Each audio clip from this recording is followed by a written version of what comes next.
ये पहाड़, ये दरख्त, ये हरियाली, ये गवाह हैं उस खौफनाक मंजर के। अगर इनकी जुबान होती, अगर ये मिट्टी बोलती तो बताती कि क्या हुआ था उस वक्त और किस तरह से उन लोगों को यहां पर मार दिया गया था। डोल की थाप पर लोग नाच रहे थे और जश्न मना रहे थे, लेकिन उन लोगों को क्या पता था कि कुछ ही पलों में उनका ये जश्न मातम में बदल जाएगा और उनको ऐसे जख्म दे जाएगा जो जख्म ताउम्र भर नहीं पाएंगे। 26 मासूम हिंदुओं की हत्या कर दी गई और यह स्मारक गवाह है उस जुल्म का, उस दहशत का, उस खौफ का, उस ज़हनियत का, जहां पर यह बताया गया कि हां, सिर्फ और सिर्फ जिहाद ही सब कुछ है। 19 जून 1998 का वो दिन जब डोडा के चापनाड़ी गांव में खुशियां मनाई जा रही थी। डोल की थाप पर लोग नाच रहे थे और जश्न मना रहे थे, लेकिन उन लोगों को क्या पता था कि कुछ ही पलों में उनका ये जश्न मातम में बदल जाएगा और उनको ऐसे जख्म दे जाएगा जो जख्म ताउम्र भर नहीं पाएंगे। इस समय हम डोडा जिले के चापनाड़ी गांव में मौजूद हैं और ये जो आप स्मारक देख रहे हैं, ये स्मारक दरअसल उन लोगों की याद में बनाया गया है जो लोग 19 जून 1998 के दिन क्रूर आतंकवादियों की तरफ से मार दिए गए थे। दरअसल एक विवाह समारोह था, बारात आई हुई थी इस गांव में और बाराती जश्न मना रहे थे, ढोल बज रहे थे, खुशियां मनाई जा रही थी। लेकिन आतंकवादी वहां पर पहुंचते हैं और उन्होंने बारातियों को इकट्ठा किया। कुछ बाराती बस का इंतजार कर रहे थे, क्योंकि जिस बस में बाराती आए हुए थे वो बस कहीं दूसरे स्थान पर लगाई हुई थी, क्योंकि रास्ता उन दिनों काफी छोटा हुआ करता था, यानी कि ज्यादा चौड़ा रास्ता नहीं, सड़क इतनी चौड़ी नहीं होती थी। कुछ सड़क पक्की थी, कुछ कच्ची भी थी, जिसकी वजह से बस चालक ने बस को दूर ही लगा दिया था दूसरे स्थान पर और बाराती इंतजार कर रहे थे बस का। आतंकवादियों ने लोगों को इकट्ठा किया कि हम फौज के लोग हैं और हम आपके साथ कोई बातचीत करना चाहते हैं, कुछ महत्वपूर्ण बिंदुओं पर हम लोगों से आपसे सलाह करना चाहते हैं, आपके साथ बातचीत करना चाहते हैं। क्रूर आतंकवादियों ने उन लोगों को एक लाइन में इकट्ठा किया और उन लोगों के ऊपर ताबड़तोड़ गोलीबारी शुरू कर दी और उस गोलीबारी में आतंकवादियों ने 26 हिंदुओं को मौत के घाट उतार दिया। इन 26 लोगों में बच्चे भी थे, बुजुर्ग भी थे और आज भी ये स्मारक ये पूछता है कि आखिरकार इन 26 हिंदुओं का क्या दोष था। खैर, इतने सालों बाद काफी बदलाव इस इलाके में आ गया है, विकास के कुछ काम भी हुए हैं, लेकिन ये जो स्मारक है ये आज भी हमें उस बर्बर हत्याकांड, उस नरसंहार के बारे में याद दिलाता है कि आखिरकार जो हत्याकांड, जो नरसंहार हुआ था, आखिरकार उन हिंदुओं का क्या दोष था, उन लोगों का क्या दोष था जो बारात में जश्न मना रहे थे। उनको क्या पता था कि जश्न मातम में बदल जाएगा। 90 का वो दौर जब आतंकवाद अपने चरम पर था। कश्मीर से होते हुए ये आतंकवाद डोडा, किश्तवाड़, भदरवा में अपने पैर फैला चुका था और कई ऐसे हत्याकांड हो चुके थे जो बता रहे थे कि टारगेट किलिंग जो है वो किस तरह से की जा रही थी। 19 जून 1998 को, जैसे मेरे सहयोगी नरेश ने बताया, कि एक ऐसा नरसंहार हुआ जिसने पूरी दुनिया को हिला दिया। 26 मासूम हिंदुओं की हत्या कर दी गई और यह स्मारक गवाह है उस जुल्म का, उस दहशत का, उस खौफ का, उस ज़हनियत का, जहां पर यह बताया गया कि हाँ, सिर्फ और सिर्फ जिहाद ही सब कुछ है। आज भी उस खौफ और उस मंजर को बयां करता है कि किस तरह से लश्कर तोयबा, हिजबुल मुजाहिदीन के आतंकियों ने इनकी जान ले ली।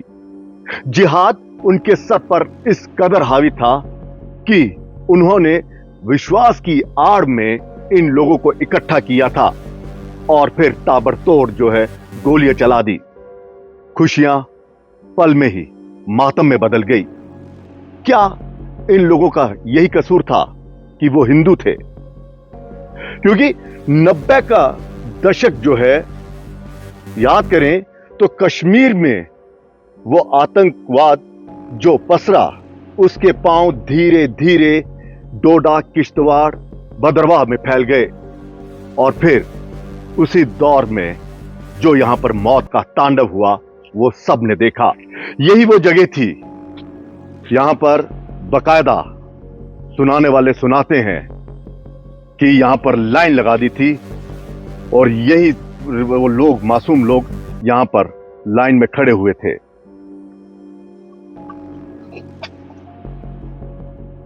आतंकवादियों ने जब गोलियां चलाई तो कई मासूम वहीं पर मारे गए। चीखते चिल्लाते हुए लोग कि आखिरकार ये हुआ क्या है। वो तो बारात में आए हुए थे। पल भर के लिए ऐसा लगा कि ये शायद बारात में कोई जश्न का माहौल, लेकिन इस तरह से आतंकवादी गोलियां ताबड़तोड़ बरसा रहे थे, उससे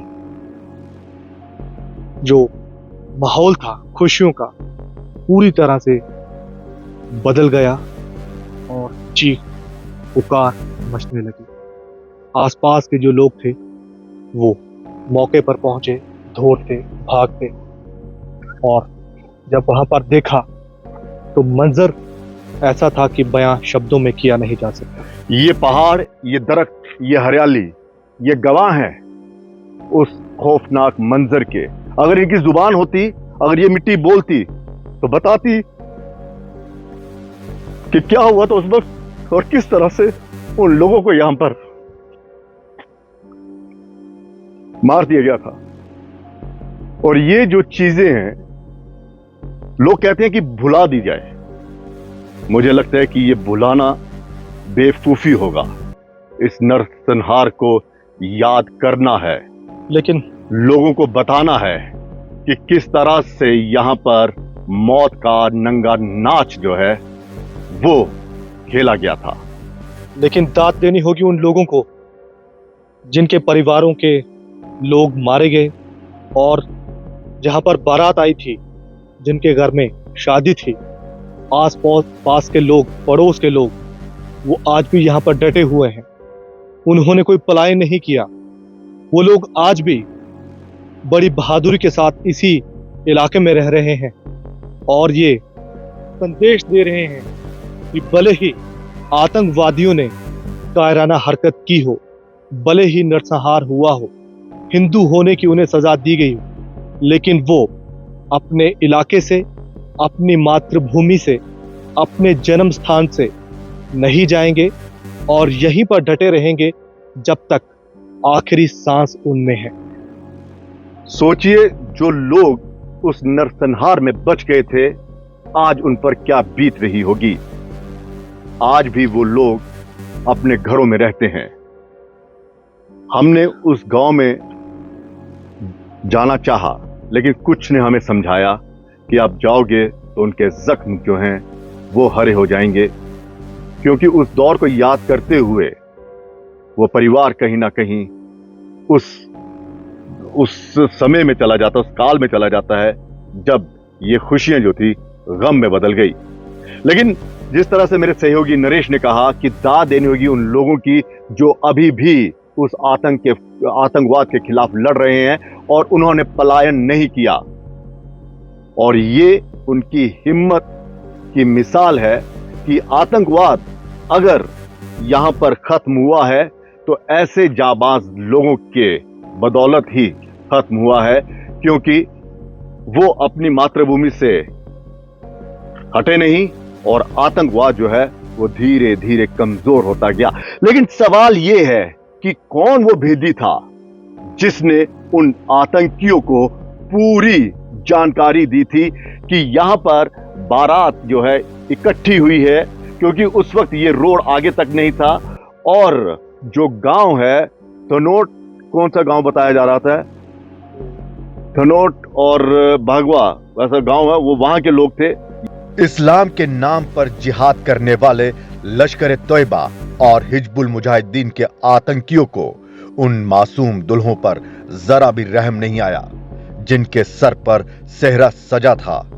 जालिमों ने उनको भी मौत के घाट उतार दिया। अब सोचिए, 2 बारातें और लोग जश्न मना रहे हैं, तो कोई ना कोई तो भेदी था यहां पर जिसने पूरी रेकी की थी और बकायदा उनको इन्फॉर्म किया था। कुछ स्थानीय लोगों से हमारी बातचीत हुई और उन लोगों ने पूरी कहानी हमें बताई ऑफ द रिकॉर्ड। हम उन्हें कैमरे पर भी ला सकते हैं, लेकिन हम उनकी पहचान को जाहिर नहीं करना चाहते, उनकी पहचान को गुप्त रखना चाहते हैं। हम उन्हें कैमरे पर लाना चाहते थे, लेकिन फिर हमारे जहन में आया कि नहीं, इनकी पहचान जो है वो गुप्त ही रखी जाए तो अच्छा है, क्योंकि आतंकवाद जो है वो इतना क्रूर है, उनमें आतंकवादियों में जरा भी मानवता नहीं है, जरा भी उनमें रहम नहीं है। उनको सिर्फ और सिर्फ खून, हत्या और मौत का तांडव ही पसंद है। क्योंकि जिहाद के नाम पर जो आतंकियों ने यहां पर मौत का नंगा नाच यहां पर खेला है, उसकी आड़ में वो उस ज़हनियत को दर्शाता है कि ये हिंदू जो हैं वो काफिर हैं। जिहाद जिस तरह से उस दौर में वो जिहाद के नाम पर जो नरसंहार हो रहे थे, वो उसी को बयां करते हैं। लेकिन अब सब कुछ बदल गया है। अब आतंकवाद जो है वो खत्म हो गया है, शांति है। यहां पर इक्का दुक्का घटनाएं होती हैं, लेकिन लोगों में अब वो डर, वो खौफ नहीं है। भाईचारे से लोग रहना चाहते हैं। लेकिन अब चुनावी मौसम है, तो जाहिर सी बात है ऐसी चीजें जो हैं उन्हें याद किया जाएगा। लेकिन याद भी होना ही चाहिए, क्योंकि ये बलिदान था इन लोगों का अपनी मातृभूमि के लिए। क्यों?